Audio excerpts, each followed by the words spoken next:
Fala, galera do Mário Coelho Vasco e também do canal Os Vascaínos. Eu sou o Edu Canelas, vou te levar para pertinho das notícias do nosso gigantesco da colina nesta tarde decisiva de domingo. Você tá pensando que pelo fato do Vasco não jogar, não teremos um domingo decisivo? Sim, as partidas de Grêmio e Internacional interessam diretamente ao Vasco da Gama nesta tarde de domingo. E nós vamos falar sobre isso e também sobre as atuações do Vasco na semana passada, no jogo de ontem, ao qual o Gigante da Colina empatou em 0-0 com a equipe do São Paulo. E tem polêmica envolvendo Léo Jardim, envolvendo os jogadores do Vasco e também Ramon Dias. Muitos de vocês estão chateados com Dom Ramon, achando que o Vasco teve uma postura covarde na partida de ontem. Então, para isso, eu vou fazer aquele pedido de sempre com aquela moral. Dá aquela martelada no like, deixa o seu comentário, inscreva-se no canal, assista esse vídeo até o final e deixe a sua opinião aí embaixo. É muito importante que você, vascaíno, deixe a sua opinião para que a gente possa trocar aquela ideia e também possamos debater a respeito do Gigante da Colina. Neste vídeo, que eu esqueci de falar, mas lembrei, vou falar também sobre o Paulo Henrique. Será que o Paulo Henrique é melhor ou pior do que o Puma Rodrigues? A atuação do Paulo Henrique ontem também deixou polêmica no ar. Além disso, vamos falar sobre a programação do Vasco para a semana. Gary Medel tem jogo pela seleção chilena. Pode vir a ser desfalque na partida contra o Fortaleza. Eu vou tocar a bola agora para o Mário Coelho, meu irmão, que vai trazer uma boa para você que curte palpites esportivos. Então vai daí, Mário Coelho, e na sequência eu volto trazendo as notícias do nosso Vascão. E antes da gente começar aqui o vídeo do Vascão com as notícias, novidades importantes aí que a gente vai estar trazendo, queria lembrar, rapaziada, que a nossa parceira do canal, a 1xBet, tá com uma promoção muito bacana essa semana, né? A 1xBet, além de dar um bônus de boas-vindas, que pode chegar até R$2.000, se você fizer um depósito mínimo de R$10 usando o código promocional Mário Vasco, tá lá embaixo no primeiro comentário fixado, eles também vão estar sorteando aí nesse próximo jogo do Vasco um Pix aí, né, de R$5.000 para 5 vencedores. Aí cada vencedor vai estar levando R$1.000 para casa. E tudo que você tem que fazer é se cadastrar lá no site da 1xBet, como eu falei, está no primeiro comentário fixado, e não esquecer, tem que fazer um depósito pelo menos de R$10 e colocar na hora do depósito o código promocional, né, Mário Vasco, para ganhar o bônus de boas-vindas e também participar desse sorteio, beleza? E agora bora para as notícias do Gigante da Colina. E ontem, às 6h30, o Gigante da Colina teve uma atuação muito abaixo contra a equipe do São Paulo em São Januário. 20 mil torcedores do Vasco estiveram no estádio no empate em 0-0. O primeiro tempo do Vasco chamou muita atenção pela passividade da equipe dentro de campo. Um Vasco que fez poucas faltas. O São Paulo, através do Natan, conseguia dribles e saía por diversas vezes na cara da zaga do Vasco, sem que os volantes dessem botes mais fortes.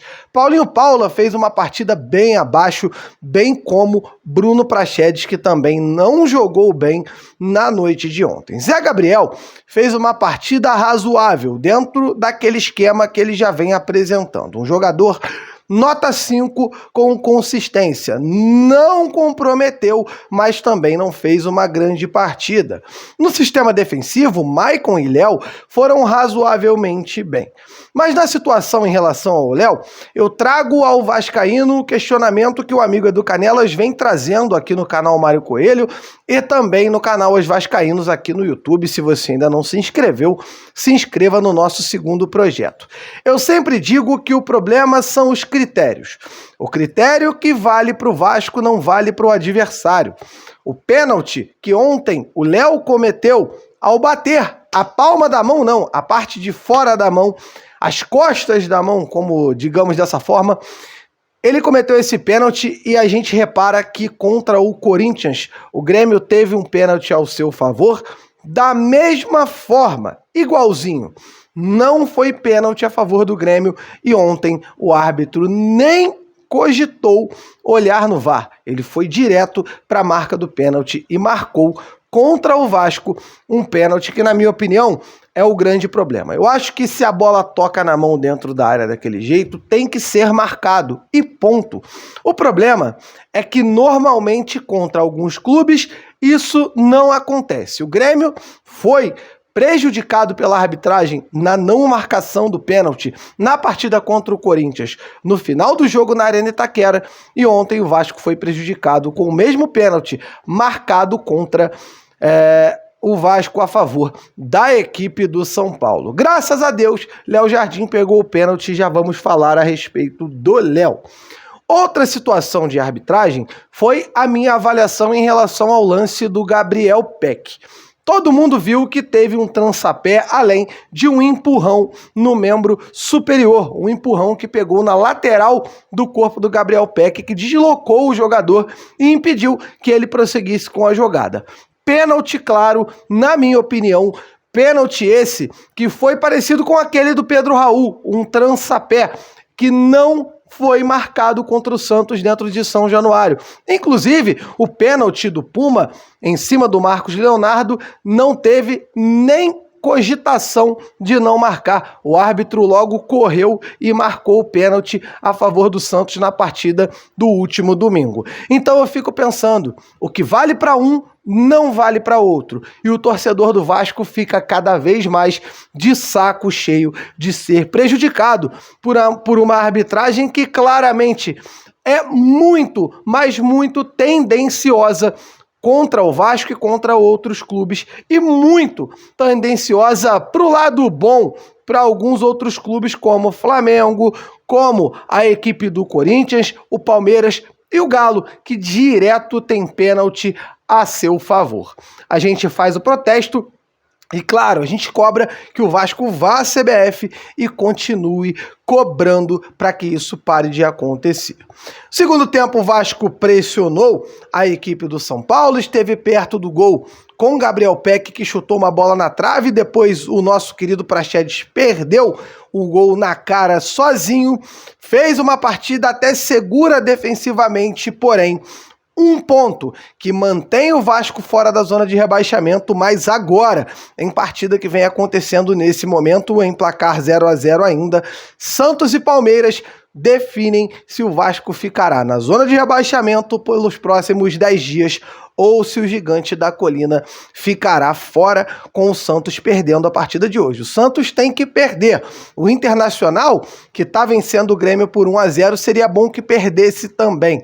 Porém, já está ganhando a partida. Vamos acompanhar essa rodada e vamos trazer no vídeo de 8h15 tudo a respeito disso para você, amigo vascaíno, aí do outro lado. Situação que incomoda o torcedor vascaíno: foi noticiada uma briga nos arredores de São Januário, mais precisamente dentro da barreira do Vasco, em que houveram tiros com um torcedor baleado. A gente aproveita aqui em nome do canal para desejar que esse torcedor possa se recuperar. Ainda não houve confirmação de óbito, mas a gente torce para que ninguém morra oriundo dessa situação, dessa briga que aconteceu.